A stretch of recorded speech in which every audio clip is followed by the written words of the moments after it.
भारताच्या स्वातंत्र्यानंतर एवढा विचित्र कालखंड कधी आला नसेल अशा एका कालखंडात आपण आहोत. आणि यात जर आपल्याला जगायचं तगायचं असेल तर आपल्याला आधी संविधानाला जगवलं पाहिजे, मग आपण जगू.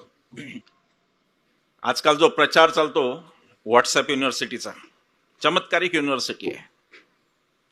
भारताला पछाडलेला सगळ्यात मोठा रोग सध्या व्हॉट्सअपचा आहे आणि त्याच्यावरून खोटं नाटं पसरवणं.